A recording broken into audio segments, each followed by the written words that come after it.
Selamat pagi dokter, sekalipun suasana sudah siang hari, namun tetap kita anggap ini adalah pagi hari, suasana yang segar.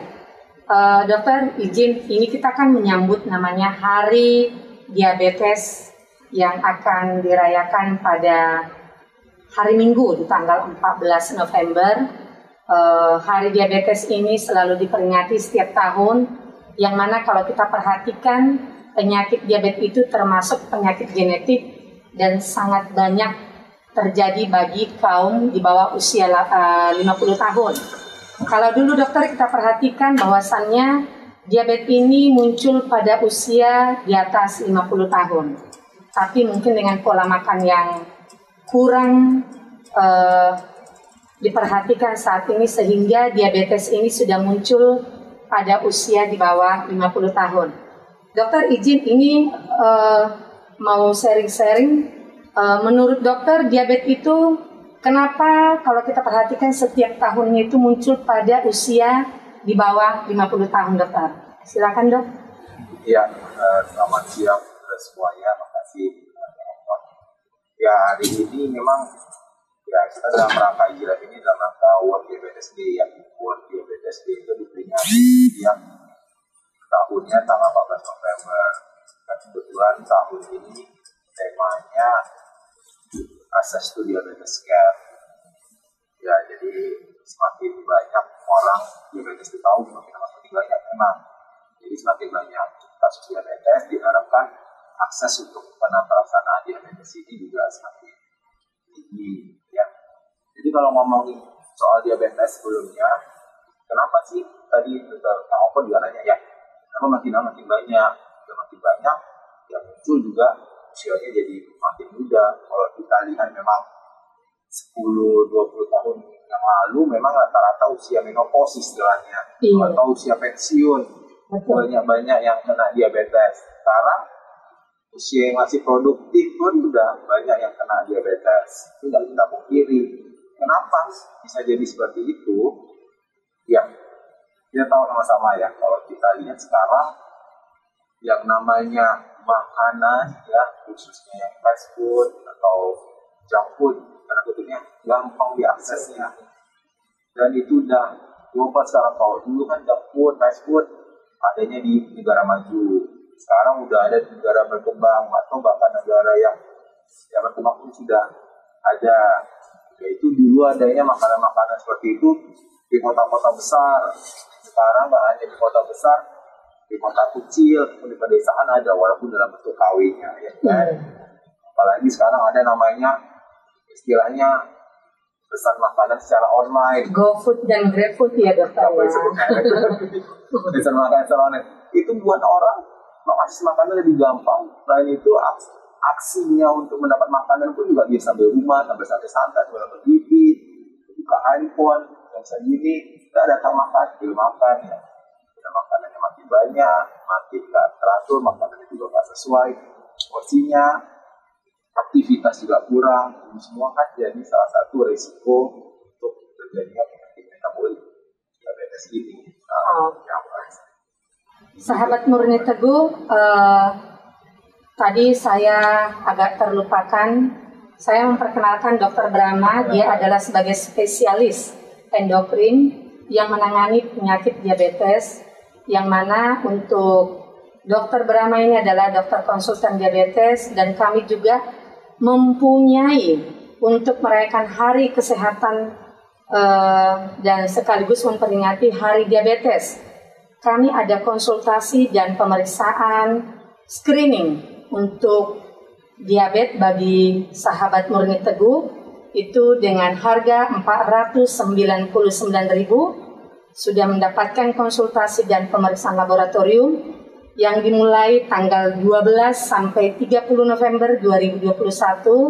Boleh berkonsultasi dengan Dr. Brahma. Dr. Brahma ini lulusan sarjana konsultan diabetesnya itu dari UI. Patut kita bangga dan acungkan jempol buat Dr. Brahma, yang mana dia memiliki waktu yang banyak yang berpraktek di Rumah Sakit Murni Teguh. Bapak Ibu mungkin boleh berkonsultasi di poliklinik kami di lantai 2 atau bisa menghubungi website kami di www.rsmurniteguh.com. Mungkin dokter ini ada pertanyaan seputar diabetes ini, Dok. Kira-kira selain dari makanan atau kurangnya olahraga, apalagi penyebabnya, dokter? Ya, jadi memang kalau kita lihat yang namanya diabetes ini kan banyak tipenya ya. Ada yang namanya diabetes tipe 1, ada yang namanya diabetes tipe 2, ada yang namanya diabetes karena kehamilan, ada yang namanya tipe lain. Yang paling banyak memang di sehari-hari kita lihat itu tipe 2. Yang tipe 2 ini memang karena pengaruh paling sering kan terutamanya lifestyle ya. Habis itu memang usia, obesitas, itu salah satu resiko terjadinya diabetes, khususnya diabetes tipe 2 ini. Nah, diabetes tipe 2 ini selain itu juga ada pengaruhnya faktor genetik ya. Pengaruhnya faktor genetik ini maksudnya kalau orang tuanya ada diabetes yang besar, kita bisa ada diabetes, tapi harus ada yang mempengaruhinya, lingkungan tadi, diet tadi, aktivitas tadi.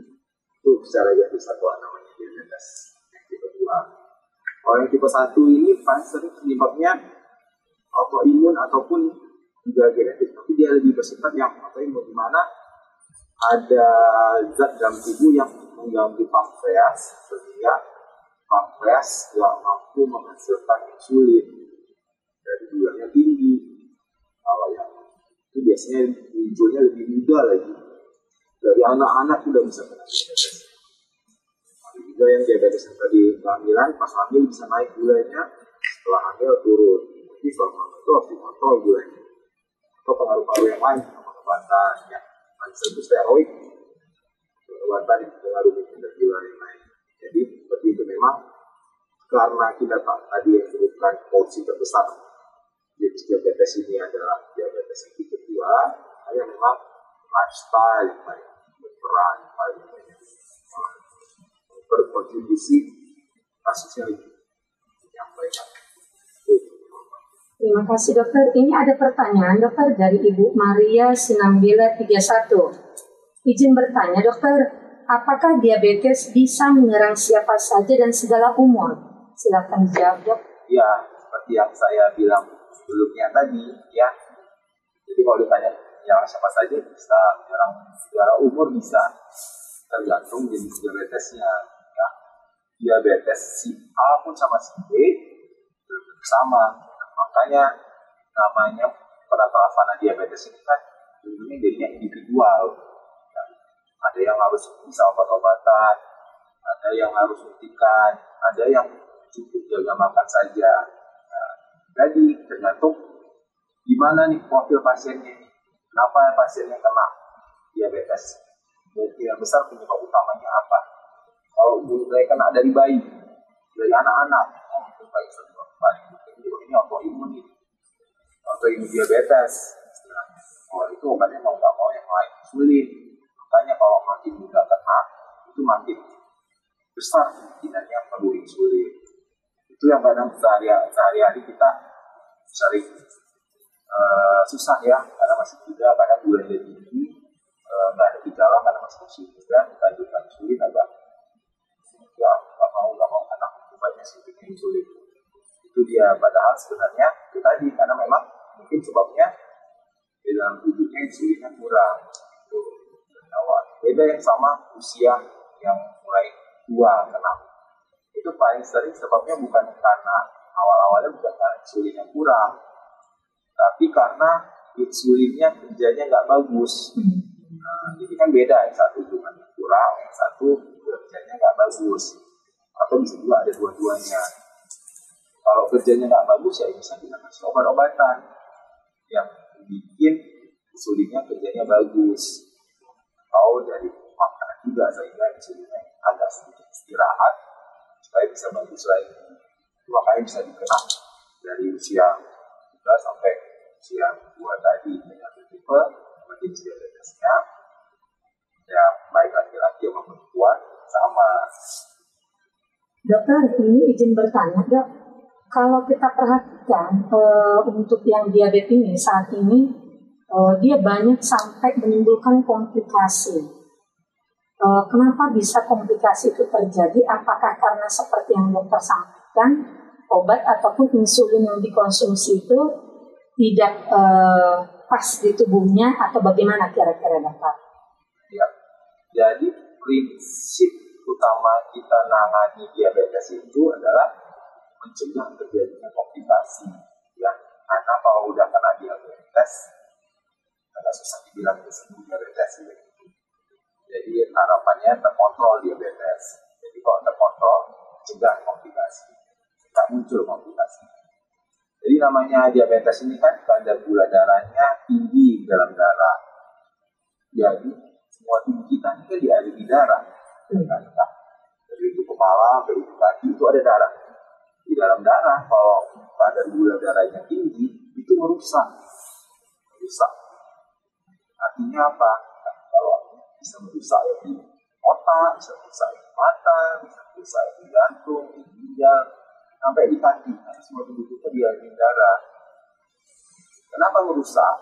Ya, ini kalau ada cairan, ditaruh gula banyak sama gula dikit, rasanya kan lebih kental yang gulanya banyak kan? Iya. Jadi kalau lebih kental, artinya itu osmolaritasnya itu tinggi, itu bikin rusak pembuluh darah yang di dalam.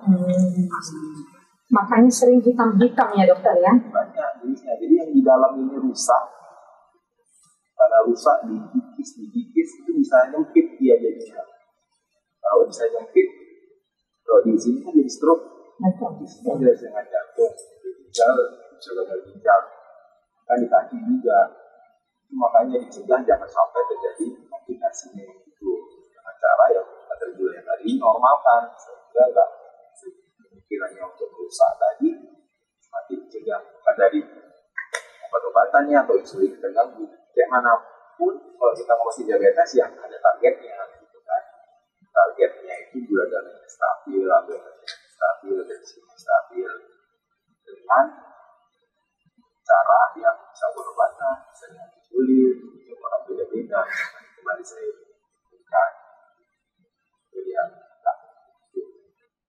Bagi sahabat Murni Teguh, mungkin apabila ada yang mau bertanya, boleh dicek di kolom yang ada di Instagram kita. Dokter izin nih bertanya lagi dok.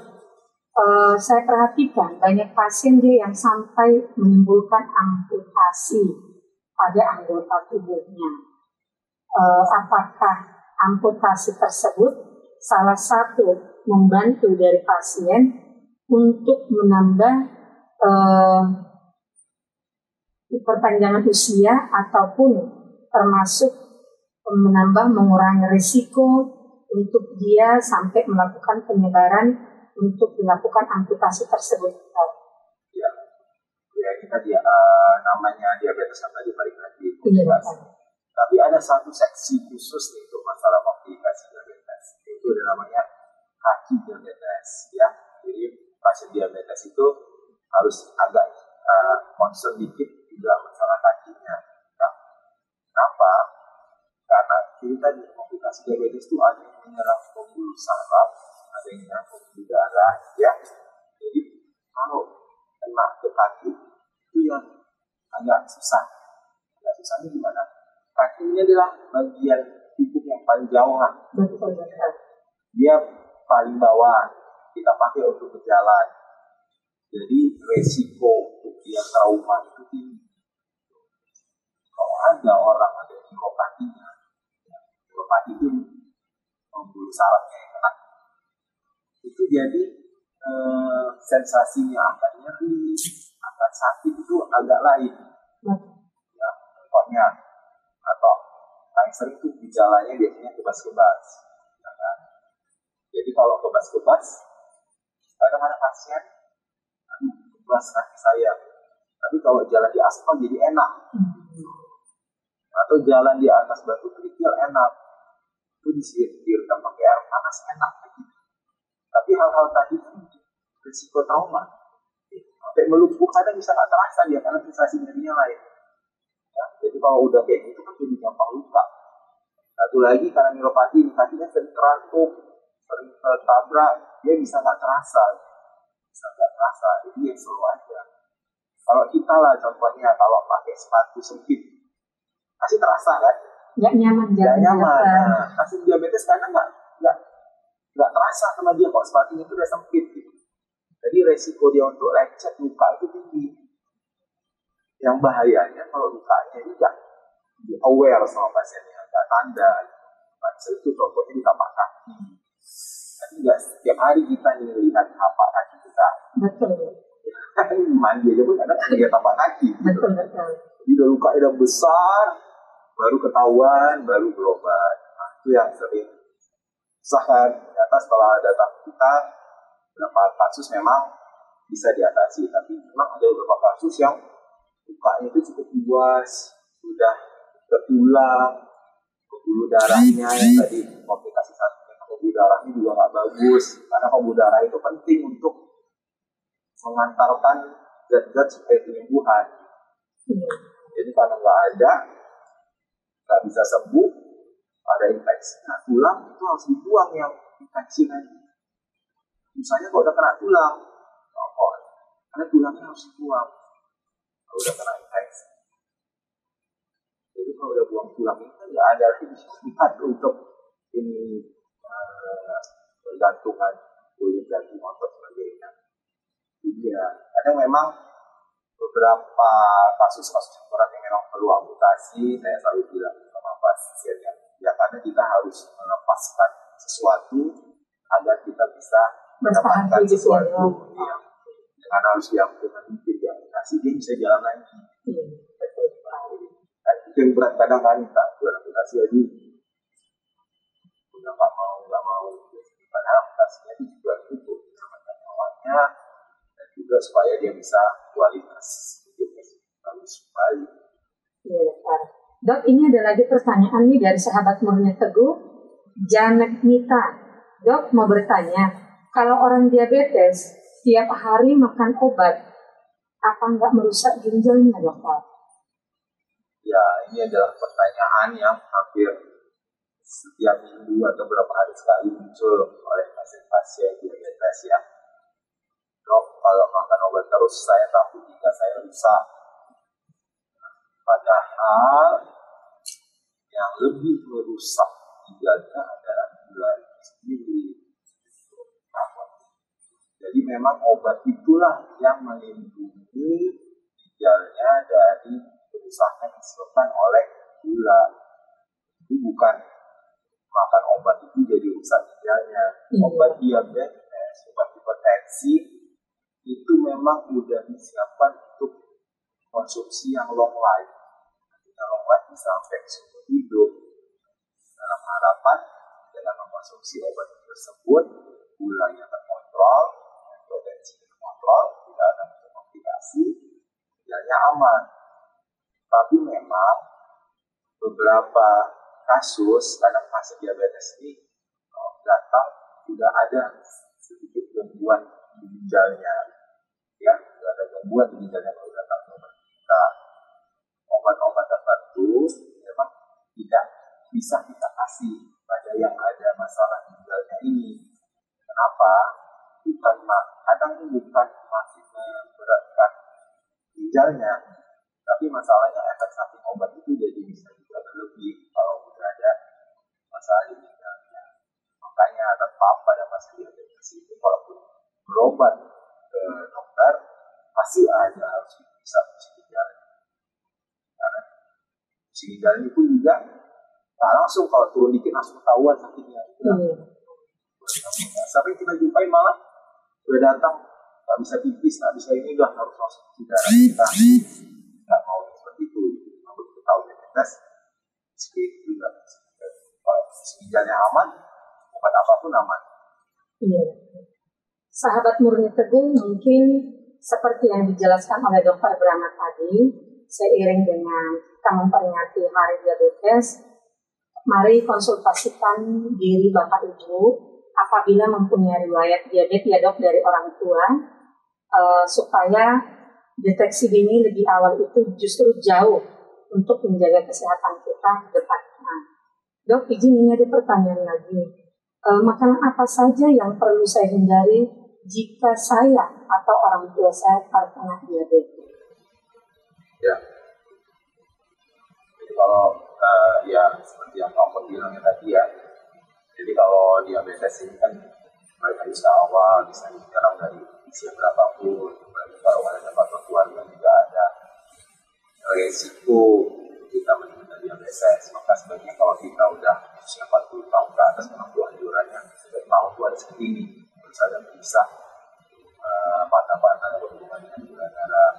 Selain itu memang dari kita sendiri juga harus cegah ya, cegah kalau bisa bagus, cegah jangan sampai kita kena diabetes gitu. Nah, sering takutnya orang udah bisa bagus, cuma ada diabetes nih, makan apa aja bisa. Gitu. Nah, itu yang jadi bahayanya. Betul. Jadi memang walaupun nanti kita screening kita masih bagus, kita tak masuk cegah sesuai dengan pertanyaan tadi. Jadi kalau makanan baik di diabetes, kalau kita sudah yang masuk usia untuk risiko tinggi diabetes, sebaiknya dijaga memang. Jaganya pun bukan yang nggak boleh makan nasi, nggak boleh makan, nggak boleh minum teh manis, dan seperti itu juga. Memang masuk dijaga di makanan di sini adalah jumlah asupan kita harian. Gitu. Maksudnya jumlah asupan kita harian adalah mungkin dengan saya berat badan 70 kilo, 170 cm, terbesar kebutuhan kalorinya 2000. Kebutuhan kalorinya ini sudah dibagi, makanannya apa saja. Boleh tetap nasi putih, boleh kadang manis, tapi harus diingat makan seharian itu nggak boleh lebih. Tapi memang agak susah ya, karena tiap hari orang makannya beda kan. Betul. Tidak ada yang tiap hari makannya sama. Tapi kalau saya sih punya prinsip supaya gampang. Kalau makan itu tetap 3 kali sehari. Jadi memang porsinya agak dijagain. Takarannya dokter ya? Iya, kalau nasi putih ataupun nasi ataupun karbohidratnya atasannya nggak boleh lebih dari segenggam tangan sekali makan. Atau kalau dari piring itu seperempatnya lah karbohidratnya. Seperempatnya lagi itu adalah proteinnya, lauknya, dan sisanya sayur atau serat. Itu sebetulnya porsi makan yang paling baik, yang sehat ya. Jadi bisa diganti-gantikan lauknya apa, sayurnya apa. Dan di antara waktu makan ya boleh snack, boleh makan kue, supaya dibatasi juga. Kita makan itu satu potong lah hari kalau itu begitu kawan. Oke dokter. Dok izin nih bagi para sahabat Murni Teguh mungkin yang memiliki orang tua ataupun yang memiliki usia di atas 50 tahun, saya rasa ini cocok ya dokter ya, paket screening yang dibuat oleh Murni Teguh untuk pencegahan deteksi dini diabetes ya. Karena kalau kita perhatikan sehat itu kan mahal dokter, apalagi kalau sudah kena diabetes, makan ini nggak boleh tersiksa sebenarnya. Jadi seperti yang dokter sampaikan tadi, sahabat Murni Teguh, mari kita buat takaran untuk pola makan kita yang sehat, dan kita juga harus tetap melakukan screening. Sekalipun kita belum terkena diabetes, mari kita jaga kesehatan kita, melakukan medical check-up 1 kali dalam 1 tahun. Dokter izin, ini mau bertanya lagi. Kalau kita perhatikan saat ini seperti yang dokter sampaikan, ada orang tua ketika dia hamil, dia gulanya tinggi. Setelah melahirkan, gulanya bisa normal kembali.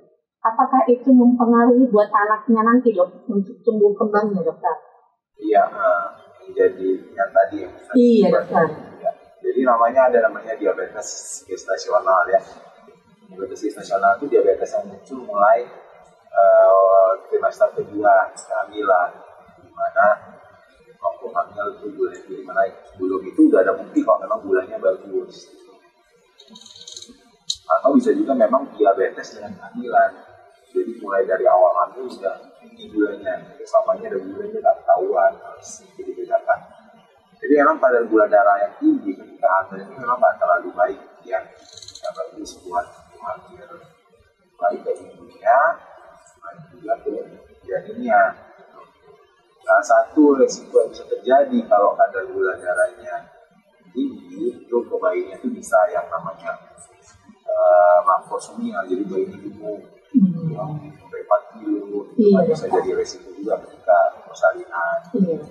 Dan itu bisa juga, atau memang bisa juga jadinya bayinya malah nggak dapat gula kecil, malah gula anak maksudnya. Dan yang kedua adalah risiko infeksi, risiko ketika persalinan. Jadi sebaiknya memang kalau memang ada kondisi seperti itu harus dikontrol gulanya. Ketika hamil bisa memang ya ini di sini juga sering satu lagi yang menjadi perhatian gestasional diabetes ini selain diet ya penata laksanaannya obat pilihannya itu adalah insulin. Kita kan sering tahu kan kalau usia hamil itu masih usia muda kan, produktif lebih hamil kalau juga disuntik insulin itu juga sering kali yang utamanya menolak, nggak percaya gitu. Namun beberapa kasus boleh dikasih obat, tapi obat pilihannya nggak banyak dan tetap obat namanya insulin. Itu memang ada pengaruhnya kadar gula darah yang tinggi itu terhadap ibunya dan terhadap janinnya. Jadi sebaiknya selama hamil itu kalau memang terbukti menunjukkan kadar gula darah yang tinggi, betul di asesmen, di apa dan di terapi yang terlaksana. Oke dokter. Dok, izin bertanya lagi dokter. Apakah untuk pasien-pasien yang mengkonsumsi insulin itu jauh lebih memiliki arti bagi tubuhnya untuk menetralisir kadar gula darahnya untuk jangka ke depan sehingga membuat masa hidupnya lebih panjang atau lebih aman gitu dokter? Ya, jadi memang kenapa tadi balik lagi ya kita diabetes tadi karena gula darah kita tinggi ya, baik itu karena memang insulin kita yang rendah atau insulin kita bisa kurang. Tapi di dalam tubuh kita itu ada insulin, ada sedikit insulin. Jadi kalau ditanya mau pun pakai insulin nggak sekarang? Pakai, saya pun pakai insulin sekarang. Cuma insulinnya dari tubuh sendiri, ya, jadi mampu mengontrol gula darah. Diabetes kan kita di insulinnya terganggu. Ada bisa kita kasih obat-obatan, ya, obat-obatan itu supaya insulinnya bagus, atau cegah supaya kalau dia makan gulanya nggak banyak diserap, atau memang merangsang pankreas menghasilkan insulin. Tapi tetap aja ujung-ujungnya tadi kan yang mengontrol gula darah kalau di tubuh kita itu insulinnya. Jadi secara garis besar memang kalau insulin analog kan banyak juga insulin analog, insulin buatan ya, itu aman untuk menderita diabetes. Besar aman itu nggak masalah, dan dia bisa diberikan dalam kondisi apapun. Orang yang ada penyakit berat ya, berat ya tidak apa. Tapi insulin. Jadi itu hebatnya insulin. Karena memang sesuai macam isinya macam sesuai tubuh kita, jadi sudah siapapun. Kalau ditanya apakah dengan insulin, harus insulin aja nih dok, supaya kamu obat-obatan, jadi nanti supaya aman. Ya, kembali lagi kondisi pasiennya. Insulin juga, yang anak itu juga ada efek sampingnya.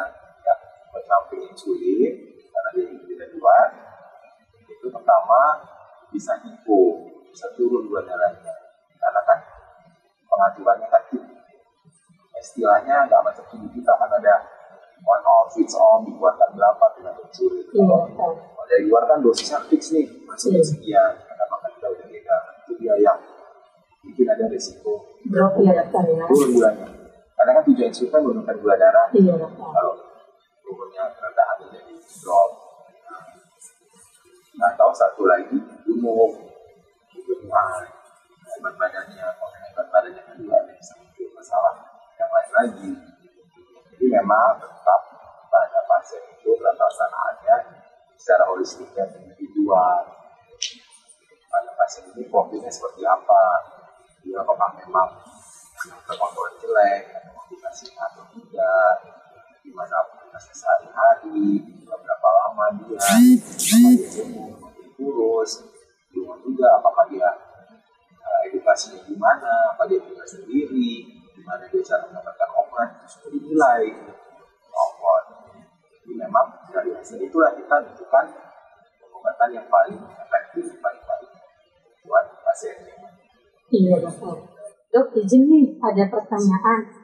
Apakah faktor stres dan kelelahan dalam bekerja itu menyebabkan gula darah naik, dokter? Iya. Ini juga sering satu pertanyaan ya. Dok, saya kalau nggak bisa tidur gula saya naik. Dok, kalau saya kerja gula saya naik. Ya memang kalau ditanya ada pengaruhnya ada memang. Yang walaupun tidak pada semua orang. Gitu. Jadi kalau kita stres ataupun kita capek atau kita berlebih, mekanisme hormon di tubuh kita juga berubah. Ya, insulin itu termasuk hormon kan. Jadi makanya kalau kita stres itu ada namanya insulin yang keluar itu malah insulin yang hormon yang keluar itu adalah hormon yang kerjanya malah berlawanan dengan insulin. Jadi kalau kita lagi stres, lagi marah, lagi apa itu meningkat tuh insulin, jadi growth hormon. Dan itu glukagon itu kerjanya berlawanan sama insulin. Itu makanya gula darahnya bisa naik kalau lagi seperti itu. Selain itu, kadang kan beberapa orang kalau dia kerjanya banyak atau tidurnya terganggu, sering apa? Makan nggak teratur, ya kan? Jadi kalau makannya nggak teratur ya, lagi bisa ngacoin waktu gula darahnya juga. Itu jadi makanya faktor-faktor seperti itu ya kadang mungkin kalau kita itu istilahnya lifestyle-nya kemudian tak bagus bisa mungkin susah untuk kontrol gula darah. Dok, apakah kira-kira dengan kita faktor stres tersebut juga bisa menyebabkan gula darah jadi drop? Bisa juga ya. Bisa. Jadi kan ada orang yang stres itu makan. Ada orang yang sakit gula dia stres takut dia dengan gulanya. Kamu makan tapi obat tak dimakan itu juga bisa drop. Seperti itu. Jadi memang ada pengaruhnya tapi nggak kuat. Memang tergantung lagi waktu fase dia. Iya dokter. Bagi sahabat Murni Teguh mungkin yang mau bertanya ke Dokter Brahma, boleh silakan dicek di kolom Instagram kami. Jangan sungkan-sungkan untuk bertanya karena kesehatan itu adalah mahal dan sangat penting buat kita. Dokter, kalau kita perhatikan untuk saat ini, apalagi kita lihat di sensus penderita diabetes, itu apakah termasuk juga dari minuman-minuman yang saat ini kita perhatikan yang tinggi dengan kadar gula? Apakah itu termasuk juga salah satu penyebabnya, dokter? Ya, sama tadi. Jadi kadang ada orang itu, banyak pasien itu bilang, dok saya udah jaga makan, tapi tiap hari ada manusia. Atau saya nggak makan dok, tapi ganti nggak makan susu. Ya. Saya kalau ke restoran nggak ada makan dok, tapi kalau pesan jus. Ya. Saya nggak pernah makan goreng-gorengan dok, jadi minta di boba. Jadi maaf kalau tadi yang awal saya bilang, kalau memang yang paling penting itu adalah asupan kalori kita harian masalah diet ini. Jadi asupan kalori kalau dari makan itu dijaga nih, kalau makannya cuma masuk 1.500 kalori, tapi dia minum Coca-Cola, minum minuman karbonasi atau minuman boba-boba yang satu sediaan itu bisa sampai 300 kalori. Udah hampir sama macam satu kali porsi makan. Ya, saya pun juga sering kalau mengedukasi pasien ya untuk pola makan, apalagi kalau yang sering minum berasa. Langkah pertama untuk ngatur dietnya adalah minumnya air putih. Apapun itu harian minumnya air putih. Karena kalau dari kayak nggak ada kalorinya. Itu aja dulu banget. Soalnya pasti itu udah bagus ya. Ternyata selama ini yang berkontribusi besar untuk karena gue dari itu dari minuman yang berasa aja dokter. Ya, mana-mana dibawa minuman. termos, taruh tumbler, mana-mana di bawah, entah di minum. Cuma dia masih terus. Berarti air putih adalah solusi air minum yang buat kita sehat ya dokter ya? Nah, kamu boleh juga sih air putih macam teh, tapi gula, kopi karena banyak kali. Dikurangi gulanya aja dokter ya. Dok, izin ini ada pertanyaan dari Bapak Christian Petrusoe. Dok, kalau sudah sampai kena saraf karena diabetes, apakah bisa sembuh? Ya. Mungkin ini kaitannya juga dengan stroke gitu ya dokter ya, karena gula gitu ya dok. Jadi memang itu dia tadi komplikasi diabetes ini yang sangat common ya. Banyak komplikasi yang disebabkan oleh diabetes ini susah bangetnya lainnya seperti semula. Contohnya apa? Karena dia merusak itu sampai dalam struktur selnya, jadi bisa dilihat. Jadi apakah dia kerusakannya struktur? Contohnya kalau kena yang di kepala, kena sarafnya stroke ya, itu juga harus nilai apakah luasnya berapa banyak ya, atau kena yang masalah pembuluh saraf tepi dari melompat, itu juga ada derajatnya. Karena derajat ringan mungkin diatur bulannya, bisa kita kasih obat tapi bisa kali, tapi beberapa derajat yang berat memang agak susah balikan. Terus macam kalau orang diabetes kan ada ginjal, kalau cuci darah semua hidup. Itu makanya diabetes ini susahnya begitu karena gulanya tinggi, ada gejalanya, pasiennya berobat karena komplikasinya, disuruh makan obat, mau itu luar gejalanya takut ginjalnya rusak, kan itu dia sehari-hari kita jumpai. Apalagi masyarakat awam ya dok. Iya. Asal kalau udah disuruh makan obat seumur hidup, langsung membuktikan ginjalnya rusak. Padahal dengan tidak mengkonsumsi obat seumur hidup, justru itu yang buat fatal ya kerusakan ginjalnya. Saya udah biasa kok dok, kalau gula saya 300, saya bisa ini. Ngapain saya makan obat dok? Nanti kalau makan obat juga saya rusak. Kan itu yang sering terdengar sama kita. Iya. Kalau masalah makanya 300 hari itu bisa dok, kerja pun bisa. Tidak ada masalah, saya bisa kok. Padahal yang bahayanya adalah kapan itu komplikasi. Itu tadi kalau ada komplikasi, kembali akan susah. Dok, izin bertanya, apakah dengan kadar gula darah yang tinggi itu bisa menyebabkan orang yang duduk dengan baik tiba-tiba mengalami pingsan? Ya, ini kan ini tadi ya, kalau gula darah itu bisa timbul komplikasi. Iya. Ya, komplikasinya kan bisa lebih komplikasi. Kalau duduk tiba-tiba pingsan, stroke ini kan banyak. Iya. Kalau yang berhubungan dengan gula ada contohnya stroke. Kalau dia stroke, ya pasti tiba-tiba ada gejala kesadaran kan. Atau kalau masalah jantung, serangan jantung, tiba-tiba juga bisa dari gulanya ternyata ada awalnya. Atau memang dia sakit gula, dia ada makan obat gula, ada pakai insulin, habis itu nggak makan, gulanya tiba-tiba drop. Nah, itu juga bisa bikin jatuh. Jadi memang kalau bisa, tapi ya harus mulai lagi gitu. Karena gula ini arah hormonal. Berarti seluruh tubuh bisa dihantam oleh gula tadi lah dokter ya? Iya, karena semua ini dialiri darah. Betul dokter. Semua itu dialiri darah. Para sahabat Murni Teguh, waktu kita mungkin tinggal sedikit.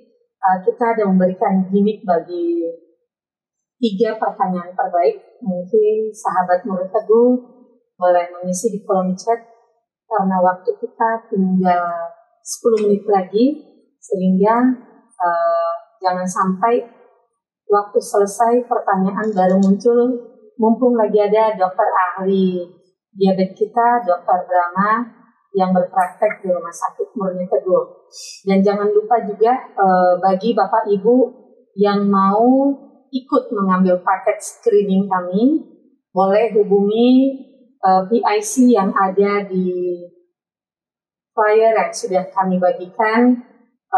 poliklinik kami buka dari jam 8 pagi sampai jam 20 malam. Mungkin bisa kita appointment kepada petugas kami untuk bisa bertemu dengan Dokter Brahma. Dokter, izin nih, ada pertanyaan lagi. Apabila makan obat secara terus-menerus untuk diabetes dan ternyata sudah ada komplikasi lagi dengan penyakit lain, apakah obat tersebut itu tetap menjaga ginjal atau bisa membuat ginjal rusak? Ya, jadi memang diabetes ini kan tetap kita evaluasi ya. Iya kan. Kalau semua bulan ini makan obatnya lumayan terus makan obat itu, nggak boleh tak makan. Kita harus evaluasi. Evaluasinya selain dari kontrol glikemia tadi, kontrol tingkat tekanan gula darahnya, kita juga tetap evaluasi ginjalnya, ginjal, komplikasinya, juga hanya ginjal, yang lain-lain kita evaluasi. Memang yang berpengaruh terhadap metabolisme obat, makan obat kan juga salah satunya sering. Jadi kadang selama pasien itu kadang memang perlu perubahan terhadap obat-obatannya. Ini contohnya pasien diabetes yang sudah terhadap ginjal, apalagi pasien diabetes yang juga cuci darah, itu malah cenderung gulanya normal atau rendah. Malah kadang di situ nggak perlu dikasih obat diabetes lagi.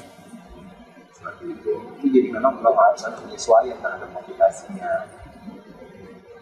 Obat-obatannya juga seperti itu. Tetap dipantau tuh tiap 6 bulan sekali ada diperiksa ginjalnya, lain-lain.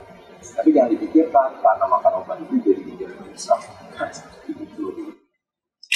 Mungkin dengan tidak mengkonsumsi obat dengan teratur lah yang buat ginjal jadi rusak ya. Iya. Para sahabat Murni Teguh, ini ada katanya suaranya nggak kedengaran. Apakah mungkin sudah kedengaran suaranya? Oke, terima kasih buat Ibu Novelia Indisair yang sudah memberikan komentar bahwasannya ada mungkin gangguan pada suara. Terima kasih Ibu. Mungkin yang mau bertanya para sahabat Murni Teguh boleh disampaikan karena waktu kita sudah tinggal 5 menit lagi. Dokter, kira-kira saran untuk para sahabat Murni Teguh yang belum terpapar dengan penyakit diabetes, apa saran-sarannya dok kira-kira ke depan untuk menjaga kesehatan ke depan lebih baik lagi? Ya, sebenarnya kalau yang nomor satu ya, kalau kita masih ada diabetes memang, kalau saya bilang bilangnya jamu, jaga mulut. Oke, jamu ya. Karena memang dari makanan sih paling sebab utamanya ya. Selain itu tetap harus ada nih kita olahraga yang minimal teratur lagi seperti 5 kali seminggu, mau lama 20-30 menit saja dengan aerobik aja. Waktu nggak harus olahraga tinggi, makan obat seperti itu. Dengan gerak juga sifatnya aerobik itu bagus untuk mengobati kerja insulin. Selain gimana kita tahu kalau makanan kita itu baik, itu biasanya diikuti dengan berat badan kita. Kalau berat badannya bisa dikontrol sama stabil terus ya, tidak ada yang kita makan itu cukup. Kalau berat badan kita cenderung naik, itu pola makan kita yang salah. Dokter izin, untuk penghitungan berat badan ideal itu kira-kira seperti apa penghitungannya secara kasar ya dok? Kan banyak orang mengukurnya katanya dari tinggi badan kurang 100 itulah berat badan ideal. Ya memang berat badannya, kita kebutuhan kalori itu bukan pakai berat badan ideal ya kan? Bukan berat badan kita saat itu. Jadi berat badan ideal ini pun disesuaikan memang sebaiknya dengan ada rumusnya. Itu dari tinggi badan memang, tinggi badan dikurang 100. Kalau tinggi badan dikurang 110, ditambah kurang berarti 10% dari angka yang tadi. Kurang lebih nggak jauh dari tinggi badan kurang 100. Berarti itu menjadi penghitungan patokan kita secara alam ya dokter ya. Iya. Sehingga tidak capek-capek lagi harus cari timbangan, cari pengukur tinggi badan ya dokter ya. Iya, tapi jadi, harus diperhatikan juga berat badan kita ini pun harus disesuaikan juga dengan yang namanya lingkar pinggang. Ya. Kalau kita lihat ada orang yang berat badan macam binaraga dengan sumo, kadang mungkin sama berat badan yang sumo sama binaraga, tapi lingkar pinggangnya jauh beda ya. Lingkar pinggang yang makin tinggi, risiko untuk terjadinya diabetes juga makin tinggi.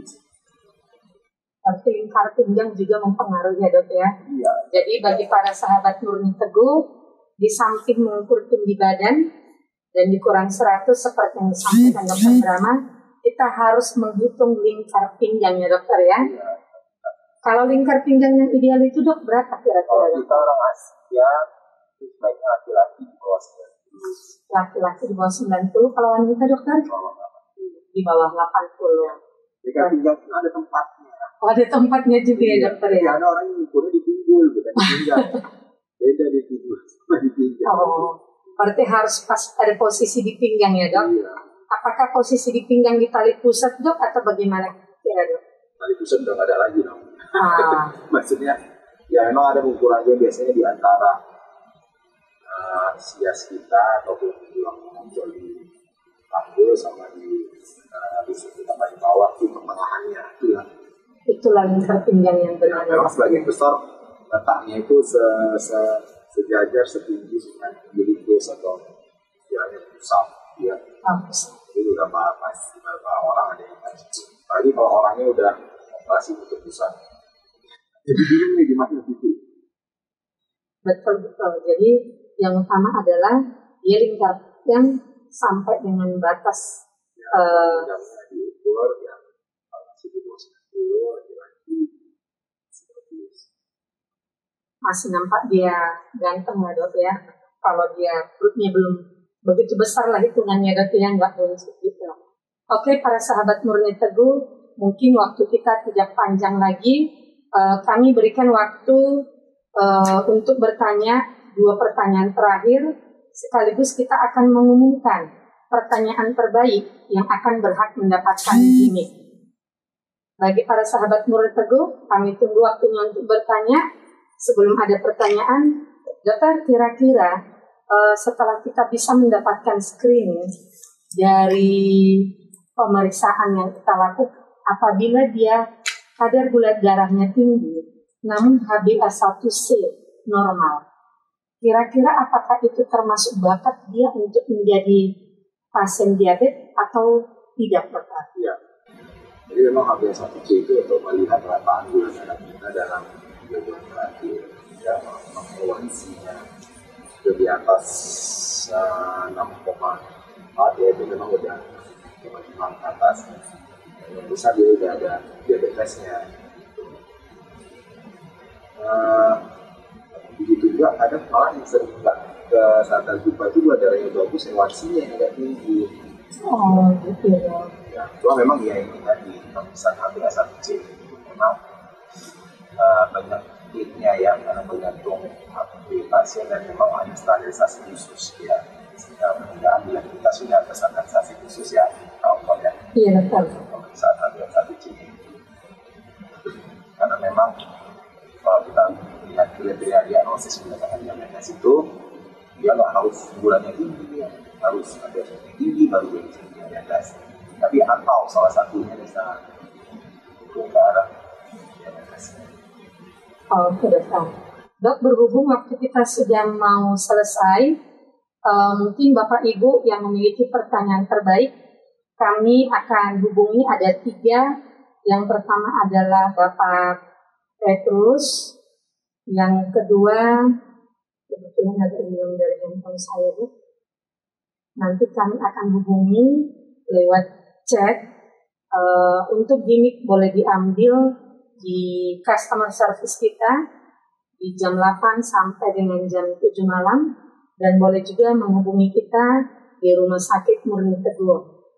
Terima kasih banyak atas waktunya Dr. Brahma yang luar biasa antusias untuk memberikan paparan hidup sehat. Karena kita perhatikan masyarakat di Indonesia ini khususnya untuk yang terdiagnosis namanya diabetes mellitus itu lumayan banyak, apalagi kalau dia sudah usia di atas 50 tahun.